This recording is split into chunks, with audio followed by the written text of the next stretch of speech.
Hello, mathematicians. Today's lesson is called Dividing Fractions and Mixed Numbers. In our last lesson, we multiplied fractions and mixed numbers. So let's take a look at what happens when you divide. Well, this lesson, I'm going to take you on a little journey. I'm going to be kind of a little bit all over the place, but I promise you it'll all come together in the end. The very first thing I want to talk to you about is a term called reciprocals. So before I explain a reciprocal, I'm going to show you a reciprocal. When you have a fraction like 3/4, its reciprocal is 4/3. You literally just interchange the numerator and the denominator. Flip it over, if you will. Let's look at 2/5. 2/5, guess what? Its reciprocal, 5/2. And 9, well, it's a little bit different to flip a 9 over. Let's make 9 a fraction. Let's make 9 9/1, so that when we go to flip it, 1/9.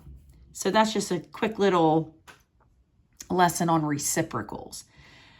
The part I'm interested in is what happens when you multiply reciprocals. Something really cool happens. Let's take a look. You already know how to multiply fractions. So 3/4 times 4/3. Let's zip and zap. So 3 times 4 is 12, and 4 times 3 is 12. And when you take 12 divided by itself, you get 1 whole. Let's do 2/5 times 5/2. If we zip it, we get 10. If we zap it, we get 10. And 10 divided by 10 is a whole. Finally, 9/1 times 1/9. 9 times 1 is the zip. 1 times 9 is the zap. And that's a whole. So there's definitely a pattern here. I would argue that when you multiply two reciprocals, you're always going to get 1. I'll come back to this in just a second. Let's divide our first two fractions.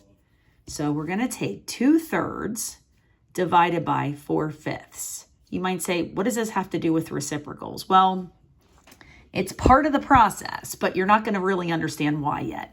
I'm just going to show you the how.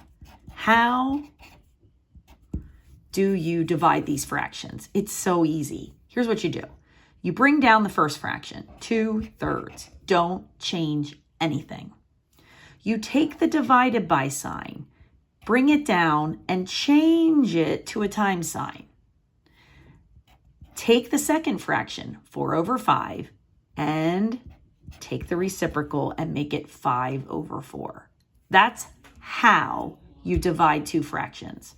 Leave the first fraction alone, change divided to times, reciprocate 4/5 to 5/4. Then you zip and you zap and you get 2 times 5 is 10, 3 times 4 is 12, and we could reduce that by dividing by 2 to give us a final answer of 5/6. That's how you do it.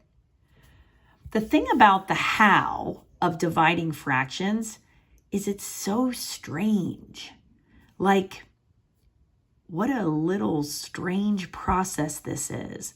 So I'd like to share with you why you do this. It's pretty cool, and I think you'll enjoy it. So let's get into the why. Before I get into the why, I just want to show you one quick little thing. For years, you've known these little tidbits. You know, when you take a whole number, right, like 5, and you divide it by 1, you get 5. When you take 12 and you divide it by 1, you get 12.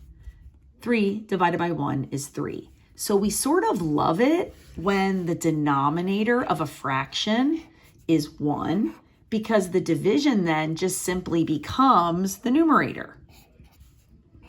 And the denominator kind of like disappears. So here is the reason you do what you do when you divide fractions. So I'm using that same example, 2/3 divided by 4/5. I'm going to put an equal sign here, and I'm going to write this exact problem in a different way. I'm going to write it vertically. What about 2/3 divided by 4/5. They mean the same thing. One's written horizontally, one is written vertically. The problem with the vertical version is that this is what we call a complex fraction. And in math, we don't like them. The reason we don't like them is that it's small fractions within a larger fraction. We work really hard in math to eliminate complex fractions. So let's think about how we could make this better. Well, here's what I'm thinking. If we could make this denominator 1, right? Remember this? Let me bring this back. Remember how if the bottom is 1, then the answer to the problem is just the top. Bottom is 1, answer is just the top. So if I could make this bottom into a 1, then the answer would just be the top. Well, how can I make the bottom into 1? Well, I could multiply by its reciprocal. Remember? Where is that sheet? Remember that. Bring it back here. Anytime you multiply reciprocals, remember you get 1. So if you multiply 4/5 by its reciprocal, we should get 1. And then the answer will just be the numerator. Well, we must keep balance. When we multiply the bottom, we must multiply the top. So what will that equal? Well, let's get that fraction bar going here. This is going to be 1 because 20 over 20 is 1. And we got exactly what we want here. Now look at this numerator. Really pay attention to that. Is the first fraction the same? Yes. Did the division sign change to a multiplication sign? Yes. Did the second fraction become the reciprocal? Yes. 2/3 times 5/4 when you zip and you zap is 10 over 12. 10 over 12 over 1 is just the numerator, 10 over 12, which reduces to 5/6. And that, my friends, is why, let me find that other sheet here. That is why you do what you do. Let me bring this slide back. So I told you earlier to divide two fractions, you keep this one, you change this to times, you find the reciprocal, and you go. The y is what's so much more interesting. Write it vertically, get the 1 on the bottom, that's what this does. Mimic it on the top, and there is the process. Keep it, change it, flip it. Okay, now let's do one last example. I just wanted to show you what would happen if you had a mixed number involved. Same thing as always, make it improper. So if you were taking 5 1/2 divided by 3/8, 2 times 5 is 10, plus 1 is 11.